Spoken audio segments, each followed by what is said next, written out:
લોકસભાની ચૂંટણીના મતદાન માટે હવે ગણતરીના કલાકો બાકી હોય તો ભાજપ દ્વારા પ્રચાર પ્રસાર માટે 23 લોકસભા બેઠકના ભાજપના ઉમેદવાર માટે 169 વિધાનસભા મત વિસ્તારમાં બાઇક રેલીનું ભવ્ય આયોજન કરવામાં આવ્યું હતું। મતદાનને ગણતરીના કલાકો બાકી હોય ત્યારે બારડોલી લોકસભા બેઠકના ઉમેદવાર પ્રભુ વસાવા માટે 169 વિધાનસભા મત વિસ્તાર બારડોલી નગરમાં યુવા ભાજપ મોરચાના નેજા હેઠળ વિશાળ બાઇક રેલીનું આયોજન કરવામાં આવ્યું હતું। વિજય સંકલ્પ બાઇક રેલી બારડોલી નગરના ગાંધી રોડથી ધારાસભ્ય ઈશ્વર પરમારે રેલીનું પ્રસ્થાન કરાવ્યું હતું। આ વિજય સંકલ્પ બાઇક રેલીમાં નગરપાલિકાના ચૂંટાયેલા નગરસેવકો તેમજ યુવા કાર્યકરો મોટી સંખ્યામાં બાઇક લઈ વિજય સંકલ્પ બાઇક રેલીમાં જોડાયા હતા। આ રેલીનો મુખ્ય ઉદ્દેશ ભાજપ તરફી વધુ મતદાન થાય અને લોકો વધુમાં વધુ મતદાન થઈ શકે એ સંદેશો પણ આ વિજય સંકલ્પ બાઇક રેલી દ્વારા જન જન સુધી પહોંચાડવાનો એક અનોખો પ્રયાસ પણ કરવામાં આવ્યો હતો।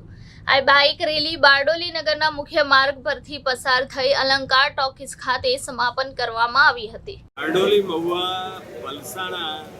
અને વાલોડ તાલુકાના મંડળીઓના સહકારી આગેવાનો ઉપસ્થિત હતા અને એમની વચ્ચે કેન્દ્ર સરકારે સહકાર ડિપાર્ટમેન્ટ બનાવ્યા પછી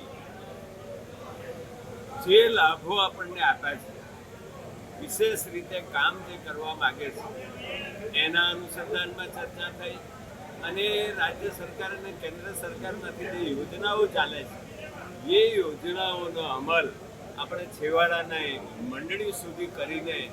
સામાન્ય જનસમૂહને આપણે ઉપયોગી બનીએ એનું મંથન આજના સંમેલનમાં થયું અને તેની સાથે આવનારા દિવસોમાં નરેન્દ્રભાઈ મોદી ત્રીજી વાર વડાપ્રધાન બનવાના છે ત્યારે એમના સમર્થનમાં આપણે 7 તારીખે મતદાન કરીએ એવી અપીલ પણ